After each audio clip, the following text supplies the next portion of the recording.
आखिर राजस्थान के में फैली हुई अरावली पर्वतमाला को लेकर सुप्रीम कोर्ट ने क्या निर्णय दिया है, आखिर क्यों आपका खबरों में आजकल चल रही है, ये देखते हैं पूरा वीडियो। तो यहाँ पर देखिए, अरावली पर्वतमाला को लेकर सुप्रीम कोर्ट ने एक बड़ा ही महत्वपूर्ण डिसीजन दिया है। अरावली, जिसको कि राजस्थान की लाइफ लाइन भी कहा जाता है, क्योंकि राजस्थान में जो लगातार आपका एक सिस्टमेटिक तरीके से बारिश का होना, जो मरुस्थल है उसका कम होना, वो सारी चीज़ें कहीं ना कहीं अरावली पर्वतमाला की ही देन है। बट यहाँ पर अगर अरावली पर्वतमाला के अंदर खनन करने की परमिशन अगर दे दी गई सुप्रीम कोर्ट के द्वारा, तो यहाँ पर देखिए राजस्थान के लिए बड़ा चिंता का विषय है, क्योंकि इस तरह के डिसीजन से और लगातार वास्तव में जो अरावली पर्वत श्रेणियां हैं उनमें लगातार जो आपका क्षरण होता जा रहा है, वो अपने पहले की स्थिति को लगातार खोती जा रही हैं स्वयं भी। तो ये कहीं ना कहीं चिंता का विषय है, क्योंकि इससे राजस्थान के अंदर जो मरुस्थल का क्षेत्र है वो बढ़ जाएगा, साथ साथ जो आपका मानसून का स्तर है वो परिवर्तित हो जाएगा, बहुत कम यहाँ पर हो जाएगा। ये देखते हैं पूरा आखिर क्या क्या इफेक्ट यहाँ पर होने वाला है, ऐसा क्यों है, आखिर क्यों यहाँ पर सुप्रीम कोर्ट ने राजस्थान की अरावली जो पर्वत श्रेणियाँ हैं उनको पर्वतमाला का दर्जा अब नहीं मिलना चाहिए ऐसा कहा, उसके भूभाग का दर्जा अब होना चाहिए ऐसा क्यों कहा गया, क्या रीजन रहे हैं, और राजस्थान को अरावली पर्वत श्रेणियां में इस तरह तरीके की स्थिति को लेकर क्या नुकसान झेलने पड़ सकते हैं, इसके क्या दुष्प्रभाव हो सकते हैं, ये देखते हैं पूरा। यहाँ पर देखिए, जो पर्यावरण मंत्रालय है उसकी रिपोर्ट के बाद राजस्थान के लिए चिंता का विषय है, क्योंकि सुप्रीम कोर्ट ने नीलगिरी पर्वत को भी लेकर दिए अपने निर्णय में, माना कि जो अरावली पर्वत का क्षेत्र है अब लगातार सिकुड़ता जा रहा है। क्योंकि देखिए, किसी भी जो हमारी पहाड़ियाँ होती हैं उन्हें पहाड़ियाँ पर्वतमाला की कैटेगरी के लिए एक मिनिमम ऊंचाई उनकी होनी चाहिए, अगर वो उस ऊंचाई तक नहीं रहती है तो फिर उन्हें आप पर्वतमाला का दर्जा जो है नहीं दे सकते। तो बिल्कुल यहाँ पर जो सुप्रीम कोर्ट है उसके द्वारा नीलगिरी पर्वत को लेकर सुनवाई की जा रही थी, जिसमें उन्होंने यह बात भी कही कि अरावली पर्वत का जो क्षेत्र है अब लगातार सिकुड़ता जा रहा है। अरावली का लगभग 90% जो हिस्सा है वो 100 मीटर से भी कम की ऊंचाई का रह गया। ऐसी स्थिति में 100 मीटर से नीचे के भूभाग को अरावली को पहाड़ी नहीं माना जाएगा, क्योंकि वही बात जो हमने स्टार्टिंग में भी कहा था कि कहीं ना कहीं किसी भी जो हमारे पहाड़ियाँ होती हैं उनको पर्वतमाला का दर्जा देने के लिए उनकी एक मिनिमम ऊंचाई होनी ज़रूरी है। बट यहाँ पर जो लगातार जो अरावली की पर्वत श्रेणियाँ हैं वो सिकुड़ती जा रहे हैं, जिससे यहाँ पर देखिए लगभग जो 90%, थोड़ा बहुत नहीं 90% जो यहाँ पर हिस्सा है अरावली पर्वत श्रेणियों का, उनका जो क्षेत्र है अब आपका 100 मीटर से भी कम रह गया है, और 100 मीटर से नीचे के भूभाग को जो है अरावली की पहाड़ी का दर्जा अब नहीं दिया जा सकता, नहीं माना जा सकता।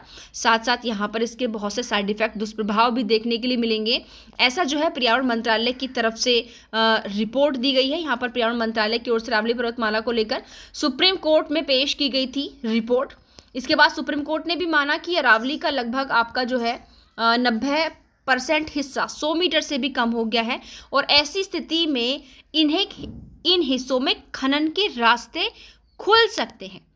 ठीक है, जब पर्यावरण मंत्रालय के द्वारा रिपोर्ट की गई थी अरावली पर्वत श्रेणी को लेकर के सुप्रीम कोर्ट ने, तो तब वहां उन्होंने देखा कि वास्तव में इसका 90% हिस्सा 100 मीटर से भी आपका कम रह गया है। ऐसी स्थिति में इसमें खनन के रास्ते खुल सकते हैं।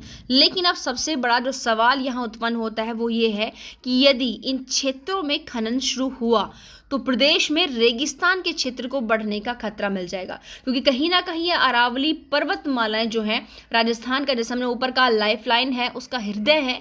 ऐसी स्थिति में अगर खनन के पश्चात लगातार इनका क्षरण होता चला जाएगा या खत्म होती चली जाएंगी, तो इससे जो राजस्थान के अंदर रेगिस्तान का क्षेत्र है वो और ज़्यादा बढ़ सकता है, क्योंकि यह पर्वत श्रेणियाँ मरुस्थल के विस्तार को रोकती हैं। इतना ही नहीं, इसके अलावा देखिए उच्च अरावली पर्वतमाला का जो ऊंचाई घटने से प्रदेश में मानसून सिस्टम भी इफेक्टेड होगा।